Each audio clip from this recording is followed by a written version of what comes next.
son un montón de páginas, pero si os ponéis a mirarlo realmente no están. Vale. Y me explico. Para programar los microcontroladores tenemos que utilizar... Normalmente hay dos opciones en cuanto a lenguajes de programación principales, y hay más. Bueno, podemos decir tres. Tenemos opción 1, que es la opción tradicional, que se utilizaba tradicionalmente. Lenguaje ensamblador.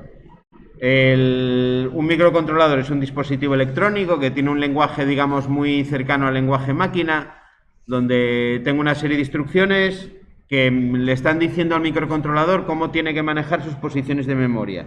Tiene que sacar un dato de esta posición de memoria, meterlo en otra posición, operar ese dato con otro dato que tiene. Le vas dando instrucción por instrucción. Es un lenguaje de programación realmente muy extenso para hacer cualquier cosa y muy complejo. Por eso no se suele, hoy en día ya no se suele utilizar ese tipo de lenguaje directamente. Luego tenemos los lenguajes de alto nivel, que son principalmente el C, lenguaje C, que es el lenguaje tradicional de programación, es un lenguaje ya bastante antiguo, de programación de ordenadores, ¿no? En general. Es un lenguaje que está bastante cercano también al hardware. Cuando digo cercano al hardware, quiero decir que manejo internamente la electrónica del equipo que esté programando, sea un ordenador o sea un microcontrolador o lo que sea.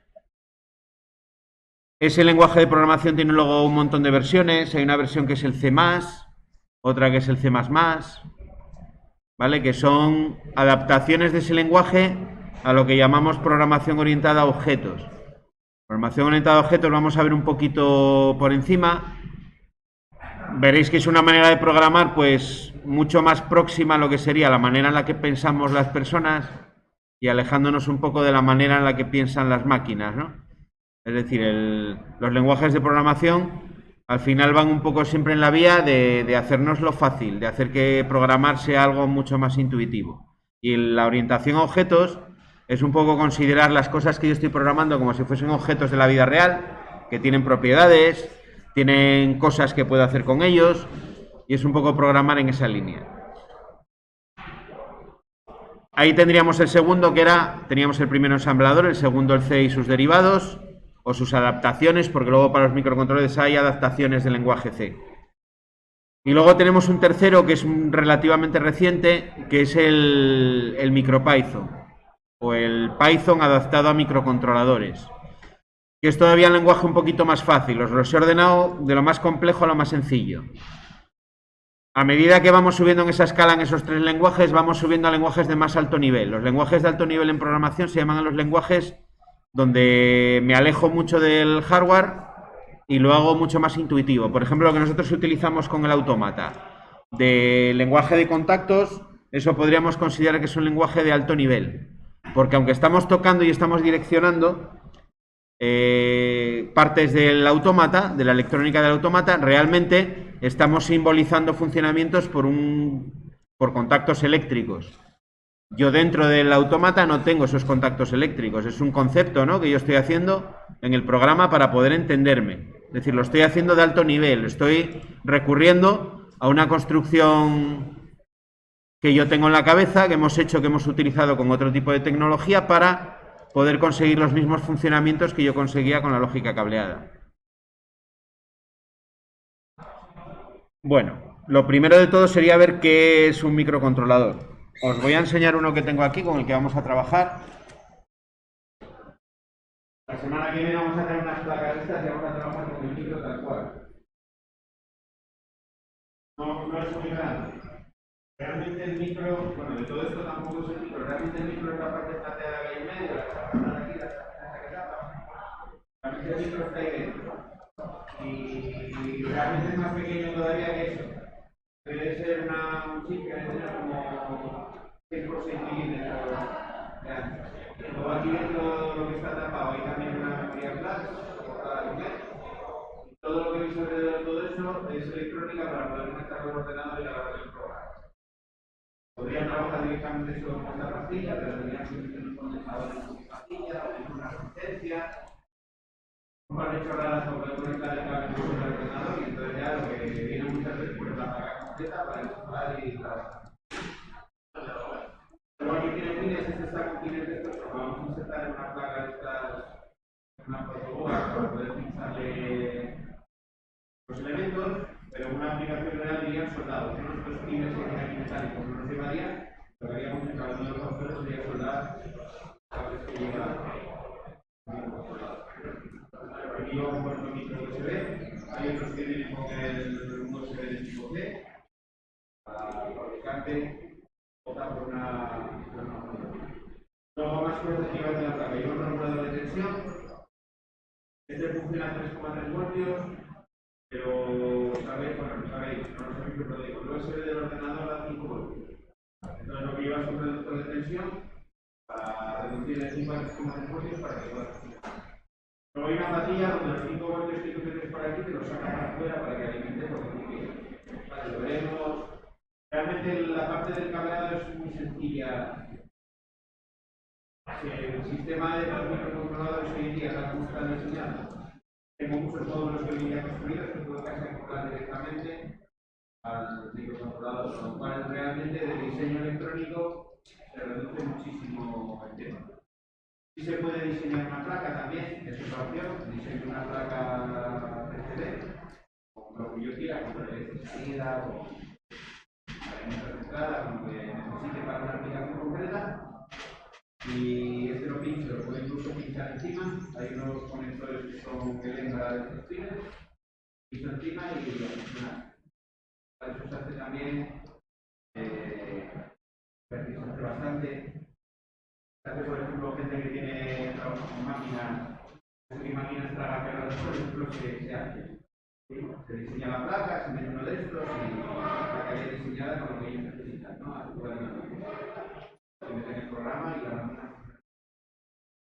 Hoy en día hacer una PCB es una cosa súper chorra, porque incluso el fabricante de las PCB te tiene una aplicación de internet, un diseño, un programa de diseño, de tú meter los componentes electrónicos que quieres meterles, los interconectas entre ellos, metes el tamaño de las impresiones externas de la placa completa, y lo impreso y el que lo hago. Tiene ciertas opciones para revisar que no haya errores. Es muy complejo, igual a la primera no te lo hace y tienes que cambiar por el sitio. Él automáticamente es capaz de rodear todo, ¿no? De conectar todo lo que pasa. Mandas a imprimir y además unos precios que vienen como si imprimen China todo esto.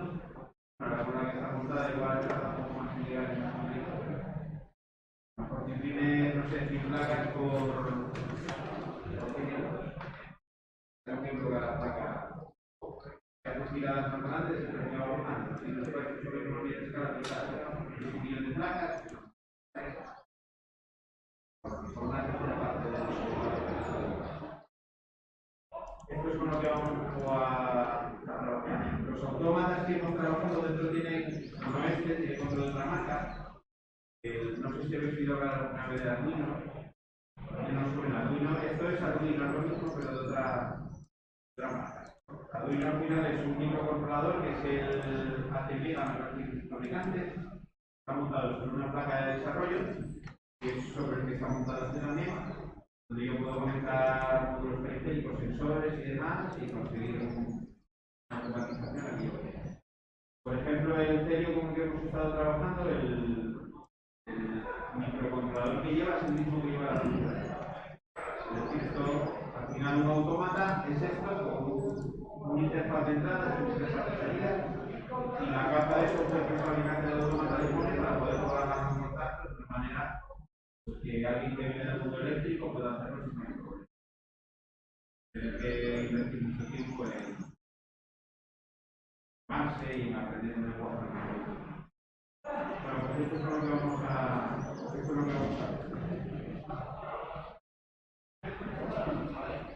Bueno, al precio, eso dice. Esto hoy en día está en impresión en una placa de estas por AliExpress debe costar 5 euros. La compras por Amazon, que te la llevan mucho más rápido, lleva más comisión, por Amazon a lo mejor te sale 9. Sí, 9 y 10 años. Vale. O sea, esto es. Es todo, digamos, el software que vamos a ver y el hardware que vamos a ver es todo libre. Es decir, se puede reproducir, incluso el lenguaje de programación, el MicroPython, Se puede utilizar para aplicaciones comerciales, con ánimo de lucro, para lo que sea. SP32 se llama, sí, hay de varios tipos, ¿eh? Si miráis por ahí en las placas, veis que va a haber de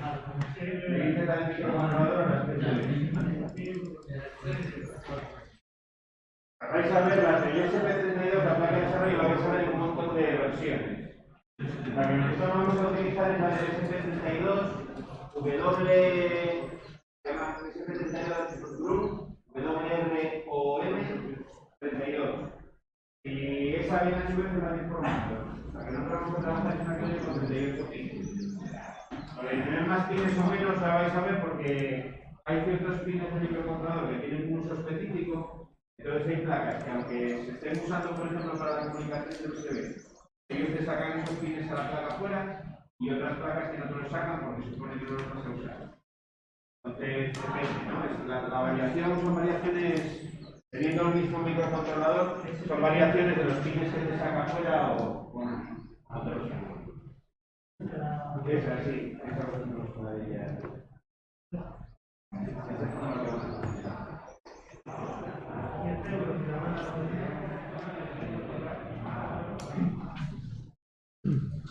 Bueno, entonces vamos a ver rápidamente qué es un microcontrolador.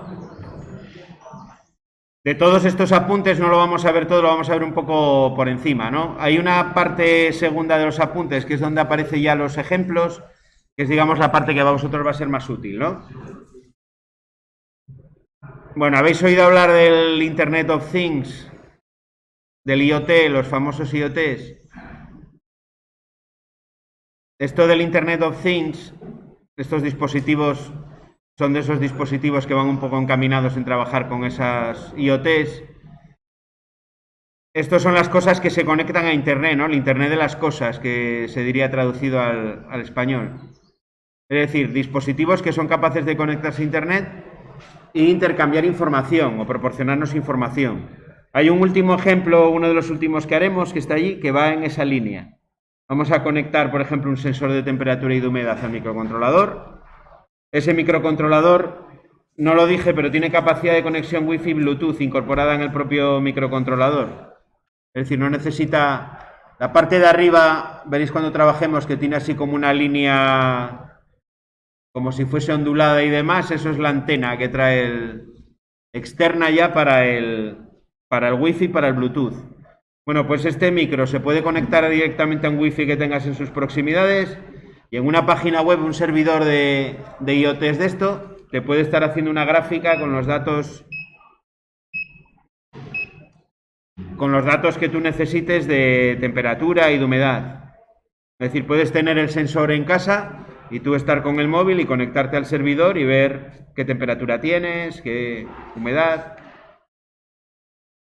Puedes hacer también que en vez de conectarse a Internet, pues que te lo graben una tarjeta SD, ¿no? Pero bueno, en el campo del Internet de las cosas, la idea un poco es esa. Es un ejemplo de las cosas que se pueden hacer o que están relacionadas con ese Internet de las cosas.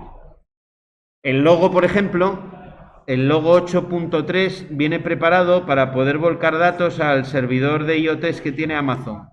El AWS, el Amazon Web Service, tiene una parte donde tú puedes visualizar datos de sensores IoT. Bueno, pues el logo ya es capaz de conectarse a ese servidor y poder volcar información. Vale, y los autómatas, el TIA Portal creo que da una opción también, o hay una opción con alguno de estos autómatas de hacer algo similar. No lo he visto todavía, pero creo que da esa opción. Esto un poco, la razón de daros esto es porque esto está por venir, ¿no? Esta tecnología es relativamente reciente. El microcontrolador que vamos a ver, el modelo en concreto es del 2016, ¿vale? El tema del Arduino pues arrancará no más de hace 20 años. Son tecnologías muy muy recientes y que se están implantando muy rápidamente en todos los campos. Campo de domótica, que es una de las perspectivas que podemos verlo, pero campo también de industrial. Como elementos de recogida de datos son bastante útiles. Bueno, un microcontrolador internamente, sin entrar en detalles de electrónica que no conocemos y sería muy largo explicar, es como si fuese un pequeño ordenador, ¿vale? La característica, por ejemplo, que tiene un microcontrolador, que no tiene un microprocesador, lo que tenemos dentro de un ordenador, es que el microcontrolador tiene por ejemplo, memoria RAM, suele tener una memoria RAM incorporada. Un microprocesador tiene memoria caché para esos intercambios, pero la memoria RAM en sí del ordenador está separada físicamente. Bueno, un microcontrolador tiende a integrar todas esas funciones dentro del mismo elemento para funcionar o para poder funcionar de una manera prácticamente independiente, ¿no? Englobando todo. Tienen entre las cosas que suelen tener todos una unidad aritmético-lógica, eso que llama ALU, que es la parte que realiza los cálculos. Al final, un microprocesador, un microcontrolador no es más que una calculadora que trabaja muy rápido. Una calculadora trabajando a una frecuencia muy elevada, que al ser capaz de hacer muchas cuentas, pues me permite hacer muchas más cosas, claro. Pero al final todo se reduce a cuentas, a sumar y restar cosas, a cambiar de posición una serie de bits, a grabar valores en una memoria y dejarlos allí almacenados. Bueno, normalmente tengo varias memorias, se llama memoria principal. La memoria principal es donde voy cargando las instrucciones del programa.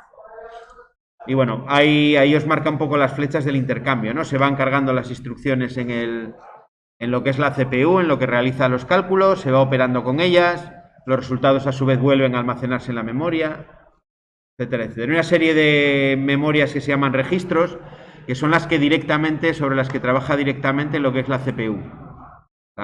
Oiréis hablar de la pila y del acumulador, son una serie de memorias que directamente se comunican con esa CPU de ahí. Bueno, esto simplemente por curiosidad, tampoco vamos a profundizar. Ahí tenéis un fabricante muy conocido de microcontroladores, Microchip, con los famosos PIC. Esto es otra marca que viene de mucho antes que los SP32. Y era lo que tradicionalmente se utilizaba en esa tecnología que os comentaba el año pasado en el primer tema, que es la automatización electrónica. Era una de las marcas más potentes junto con Intel. Intel, aparte de fabricar microprocesadores, pues ha sido desde los principios un gran fabricante de microcontroladores. Bueno, la diferencia principal que tengo, aparte de eso de que el microcontrolador incorpora la RAM, también son las capacidades luego de operación. Un microprocesador normalmente puede trabajar mucho más rápido y de ahí que pueda manejar también temas como los gráficos y demás, que en un microcontrolador podemos a un nivel bastante reducido, bastante mínimo. Oiréis hablar mucho también de este concepto, el One Chip Computer, ordenador en un chip. Es un poco la idea de estos microcontroladores. Un elemento que me incorpora todas las funciones en un solo chip. Esto se utiliza también en ordenadores. Por ejemplo, los aparatos que ponéis conectados a la tele, ¿cómo se llaman? Los TV Box estos y Sí, el Google Chrome, esos son lo mismo, son ordenadores en un chip. Lo que pasa que es más parecido a un ordenador que a lo que es un microcontrolador. Es decir, tienen esa capacidad gráfica, ¿no? De tener una salida de vídeo y demás. La Raspberry Pi, que igual oíste hablar de ella también, esa también es un ordenador en este caso, que no un microcontrolador, en un chip. Es un chip que incorpora todas las funciones, se monta sobre una plaquita relativamente pequeña y funciona con un sistema operativo Linux, incluso con una versión reducida de Windows. Es un ordenador completo.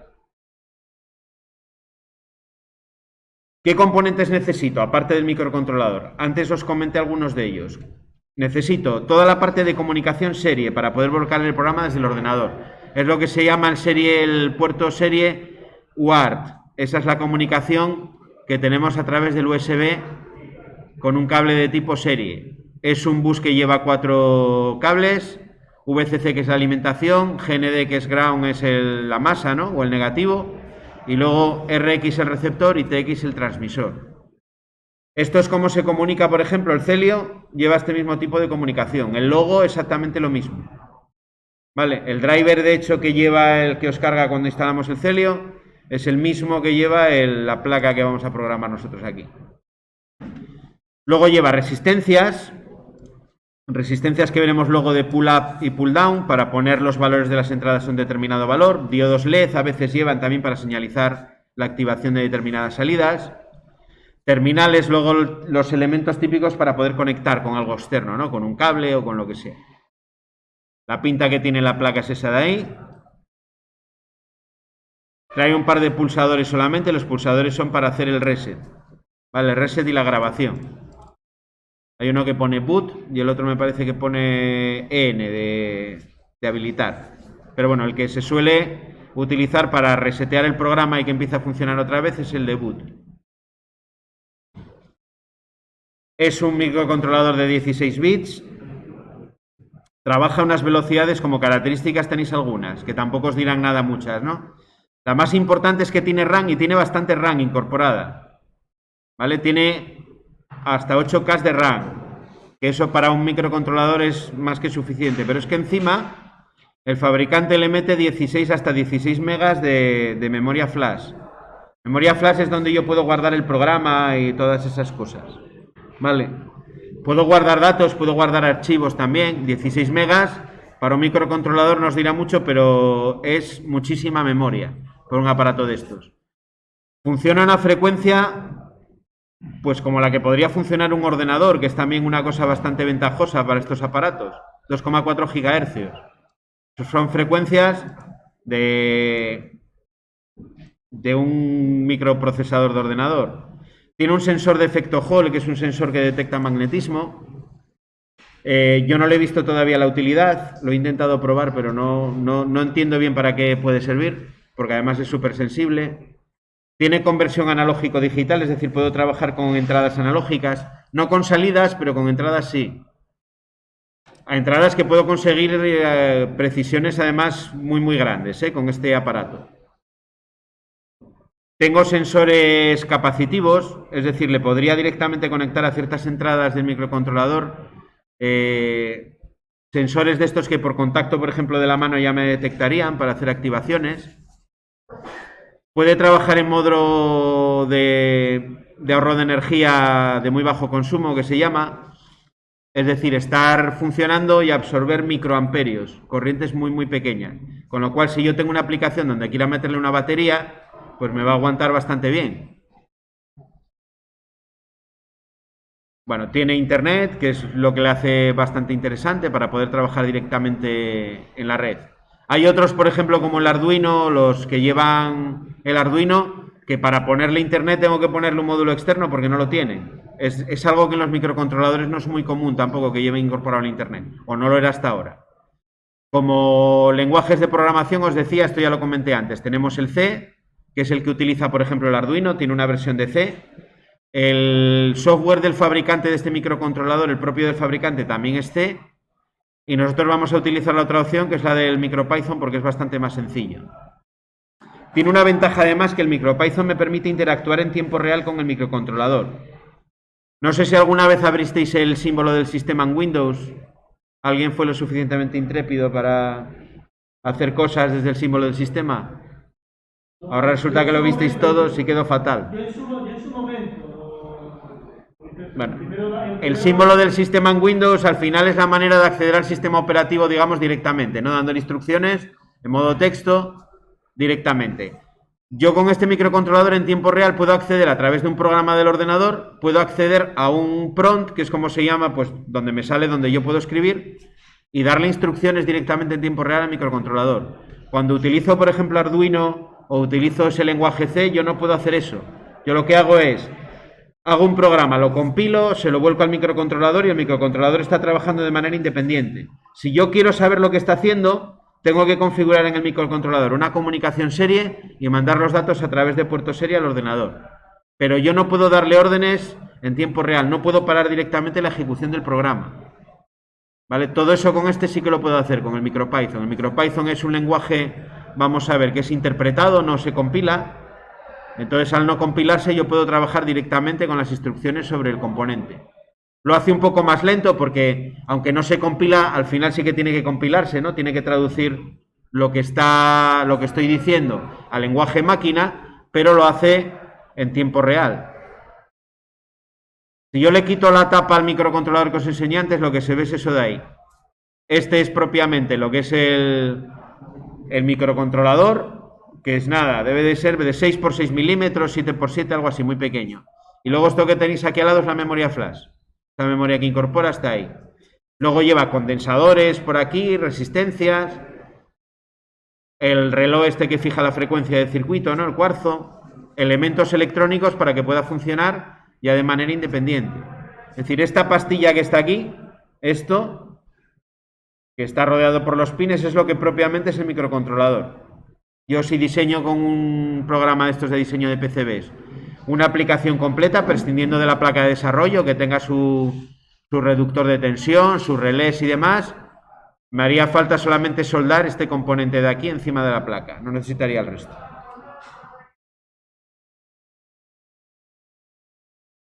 Nada, esto también lo pasamos. Cosas que tiene de comunicación. Tiene un montón de opciones de comunicación serie fundamentalmente. Bueno, os sonará porque vamos a hacer algún ejemplo. Tiene lo que se llama el I2C, que es un sistema de comunicación entre circuitos integrados. Tiene el SPI, que es una comunicación serie también estandarizada entre circuitos integrados. Eso me permitiría, por ejemplo, me da muchas posibilidades. Si yo quiero hacer una domótica cableada con estos componentes, pues es relativamente fácil cablearlo. Son comunicaciones que llevan 4 hilos, 2 hilos, depende de una y otra. Tiene modulación de ancho de pulso, es decir, yo puedo regular, por ejemplo, la velocidad de un motor directamente con este micro. Bueno, directamente, a través de un driver que le meto en la salida, pero tengo esa opción de tener una onda PWM. ¿Qué más cosas tiene? Tiene conversor analógico digital, tiene un sensor de temperatura interna, que yo si le hago una escala, si descuento la temperatura ambiente, podría utilizarlo incluso como termómetro directamente el microcontrolador. Bueno, el microcontrolador que incorpora dentro del SP32 es un Extensa LX6. El microcontrolador es chino y el microprocesador, el microcontrolador es chino y la placa en sí es china, ¿eh? El fabricante SP, que es Expris, me parece que se llama, o Expressive, es chino también, ¿vale? Bueno, esta figura de aquí, esta nos va a ser muy útil cuando estemos trabajando en los ejemplos, porque aquí tenemos las entradas y las salidas. Hay una cosa que cambia bastante aquí respecto a lo que estamos acostumbrados, que es que aquí no tengo entradas y salidas.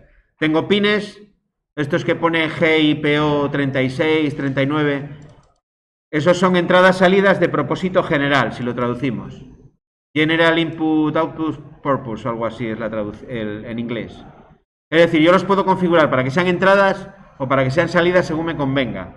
Puedo configurarlos para tener un conversor analógico digital. Puedo configurarlo para que sea un puerto de comunicación de lo que sea.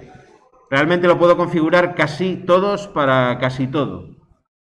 Vale, eso también le da bastante flexibilidad. Aunque hay algunos, como veis aquí, que tienen por hardware ya funciones específicas. Por ejemplo, cuando utilicemos el I2C, esa comunicación, vamos a utilizar del 21 al 23. El 21, el 22 y el 23.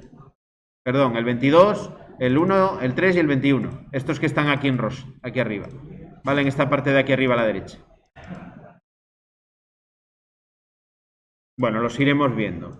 Esa es la pinta que tiene con las entradas. Tiene un total de 38 pines la placa que vamos a utilizar. Hay algunos que son alimentaciones, por ejemplo el de 3,3 voltios y el de GND, el de tierra. Y luego el de 5 voltios, que es esa salida que me da. La salida que meto desde el ordenador, esos 5 voltios me los saca el pin de abajo de la izquierda, pues para poder alimentar sensores o lo que necesito. Bueno, por ahí en los apuntes os cuenta todas esas cosas que tiene, ¿vale?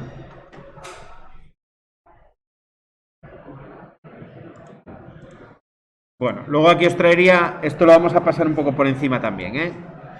Cosas de electrónica. Luego en los ejemplos, cuando hagamos los ejemplos, sí que vamos a volver aquí para recordar. Bueno, os pone la ley de Ohm, cómo se conectan los pulsadores. Si yo quiero conectar un contacto, dice pulsadores, pero es contacto en general, a microcontrolador, pues necesito de alguna cosa más. como mínimo, si lo conecto directamente, de una resistencia, ¿vale? Aunque la placa del que vamos a utilizar tiene unas resistencias incorporadas que yo puedo utilizar por software, o puedo activarlas por software, y pasaría una conexión como la que tenéis aquí a la derecha, directamente el pulsador entre el GND, que es la masa, y la entrada a la que yo quiera conectar. Esto rojo y verde que hay ahí son pulsadores. Vale, directamente, con lo cual, pues más fácil todavía, conexión directa. Vamos a tener también siempre con los microcontroladores un problema que con el autómata no tenemos, porque la electrónica del autómata ya lo resuelve, que es el tema de los rebotes. Cuando yo doy una señal, cierro un interruptor, la señal que yo tengo nunca es un escalón perfecto. Aunque lo dibujemos así, la señal es una señal que durante unos microsegundos está tambaleando, se está pasando de 0 a 1 varias veces. Estos se llaman rebotes, ¿vale? Rebotes del contacto. Para evitar que esos rebotes perjudiquen el programa que yo estoy haciendo, la aplicación que estoy haciendo, se suele poner en paralelo con los pulsadores un condensador de 100 nanofaradios. Suele ser un valor que para frecuencias no muy elevadas suele ser bueno. Si tengo una frecuencia más lenta, se podría poner incluso un condensador un poquito más grande, ¿vale? Siempre en paralelo con el pulsador. Hay dos maneras de conectar, como veis aquí, que una es a valor bajo y a valor alto. La diferencia es que en una de ellas lo que va a detectar es los 3,3 voltios y en otra de ellas lo que va a detectar es los 0 voltios. Nosotros, como vamos a trabajar con ellos, va a ser en modo pull-up, es decir, le vamos a meter 0 voltios cuando queramos dar una detección. Esta resistencia de 10K la vamos a tener internamente porque vamos a configurar la entrada como entrada de pull-up, ¿vale? Por eso, en la parte de la derecha, fijaros que tengo una conexión, el cable que está en color negro es el cable de masa y lo que le estoy llevando a través del pulsador es la masa o el 0 voltios a cada una de las entradas. Vale, esto también es una manera de trabajar un poco diferente a como trabajamos hasta ahora en los autómatas, que normalmente le damos el valor positivo, ¿no?, de tensión. Es muy fácil porque luego en el programa lo único que hago es negar la entrada y ya está, ¿no? No tiene mayor dificultad. Bueno, lo que es un diodo. Esto me imagino que lo habréis visto en primero en sistemas. Un diodo es un dispositivo electrónico que conduce electricidad solo en un sentido. De manera resumida sería eso. Se utilizan para rectificar o los puede utilizar también pues para evitar, por ejemplo, corrientes no deseadas de retorno. Es otra utilización. Para calcular el circuito de un diodo tengo que tener en cuenta lo que se llama la tensión de codo del diodo, ¿vale? La tensión directa. Cuando está conduciendo un diodo siempre aparece una caída de tensión en sus bornes, en sus extremos, que son el ánodo, que sería el positivo, y el cátodo, que es el negativo. Esa caída de tensión en un diodo de silicio, en un diodo rectificador, habitualmente anda sobre los 0,7, 0,8, 0,9 voltios. Depende del punto de funcionamiento, pero anda sobre 0,7. En un diodo LED, ese valor es mayor, está cercano a los 2 voltios. ¿Vale? Un diodo LED tiene una caída de 1,7, 1,8, 2, depende del color también. Según el color del diodo cae más o cae menos. Esto que os pone aquí es un poco cómo tendríamos que hacer el calculín. Si yo quiero poner un diodo y no quiero quemarlo, ¿cómo tengo que calcular la resistencia que le pongo en serie en función de la tensión que tengo también de alimentación? ¿Vale? Es simplemente un ejemplo. Es un problema de ley de Ohm, muy sencillo, de divisor de tensión, que luego con el diodo lo tenéis resuelto ahí en los apuntes también para, si queréis, por ejemplo, saber qué resistencia le pongo en serie con el diodo si lo quiero conectar al microcontrolador. Pues bueno, tenéis el cálculo ahí. Un circuito típico que tenemos conectado a los microcontroladores, que es una salida transistor con un optoacoplador, y en este caso con un relé, ¿no? Sería un módulo de relé. Tengo que alimentarlo a 5 voltios por aquí, luego llevaría el GPIO, que es la salida, en este caso salida del microcontrolador, y el GND. Y lo que lleva dentro es un optoacoplador, pues para no conectar directamente la señal del micro, de tal manera que si hago un corto o lo que sea en la parte de salida de esta placa de relé, pues no va a afectar al microcontrolador porque está eléctricamente aislado a través de este elemento. Luego lleva aquí un diodo, que era para lo que aparecía la figura aquí, que lo que hace es evitar el retorno de corriente, evita que la corriente circule en sentido contrario, ¿vale? cuando los transitorios que me provoca la bobina del relé pueden hacer que aparezcan tensiones que me dañen este transistor que es de aquí abajo. Entonces lo que hace el diodo es que ese transitorio pase a través de la propia bobina, ¿no? Hace que circule hacia arriba. Es la función que tiene ahí el diodo. Lo mismo que la función que tiene este de aquí, evitar paso en el sentido contrario, ¿no? En este caso, como estoy trabajando con el GND, pues el diodo está en ese sentido, ¿no? Haciendo que la corriente en este caso pueda entrar. Bueno, los diodos LED, ahí tenéis lo que os decía, el cálculo del diodo. La pregunta sería, ¿qué resistencia le pongo en serie? Yo sé que el diodo cae una tensión de 1,9 voltios para la intensidad más o menos que yo quiero tener, ¿vale? Que serían unos 15 miliamperios.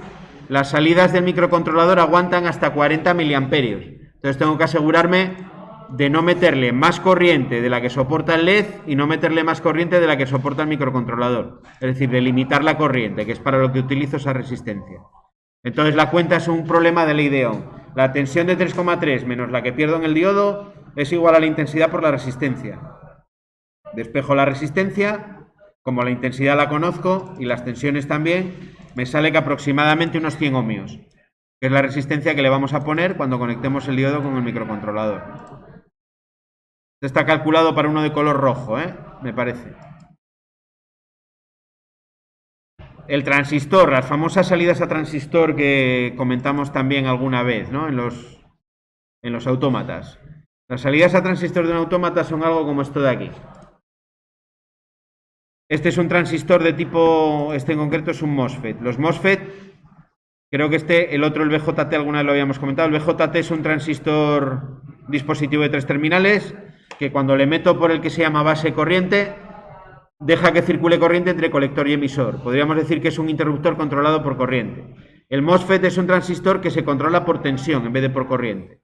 Cuando yo le meto tensión aquí en el terminal que lleva la letra G, que es lo que se llama gate o la puerta, cuando le meto tensión ahí, entre la D y la S conduce la electricidad. Vale, de esa manera este circuito lo que hace es, si yo le meto tensión en el GPIO, en la salida del microcontrolador, lo que va a hacer es meter tensión en la G y el motor funcionaría, ¿no? El motor que tenéis, ese motor pequeño, motor de continua que tenéis conectado a la tensión de alimentación y al transistor, pues empezaría a funcionar. Tenéis dos tipos de transistores, igual que en los BJT. En los BJT teníamos el NPN y el PNP, aquí se llaman de canal N y de canal P. ¿Vale? Uno funciona a valor alto y el otro funciona a valor bajo. Por ejemplo, el canal P funciona a valor alto y el canal N funciona a valor bajo. Es decir, lo que hace es meterle 0 voltios en el otro extremo del motor, mientras que el canal P lo que le mete son los 5 voltios o la tensión con la que yo alimente en el otro extremo del motor. Vale, conectándomelo. Esta es la manera en la que se conectan pues pequeños motores de corriente continua a un microcontrolador. En un autómata yo tendría esto mismo, pero sin el motor. El motor sería los bornes de salida de mi salida del autómata. Lo que teníamos, por ejemplo, en el Celio que era de 24 voltios, era exactamente esto. No sé si os fijasteis que cuando conectabais, bueno, no os pudisteis fijar porque teníamos relés conectados, con lo cual oíamos el sonido, pero del relé que tenía externamente, ¿no?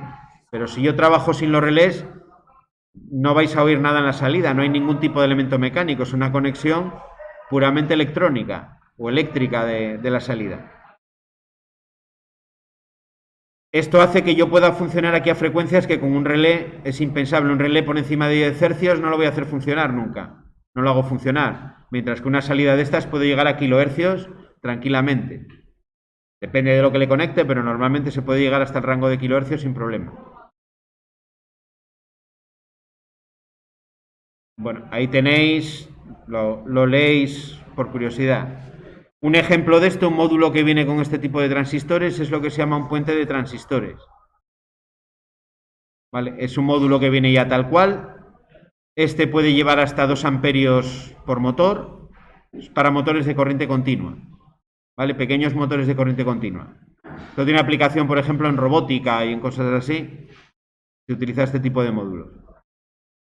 Sería como se conectaría al microcontrolador.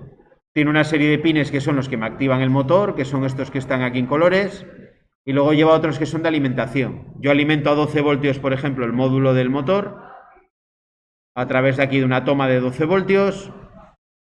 Puedo alimentar desde ahí el microcontrolador a 5 voltios. Ese pin de 5 voltios puede ser tanto entrada como salida. Uno las masas de todos los circuitos. Eso es muy importante en electrónica. Siempre que conecto dos aparatos, siempre tengo que unir las masas entre sí de los dos circuitos. Y luego todos estos cables de colores de aquí que son el control. Tengo los de los extremos que lo que hacen es habilitar el funcionamiento del motor, y luego los otros que sirven para dar el sentido de giro.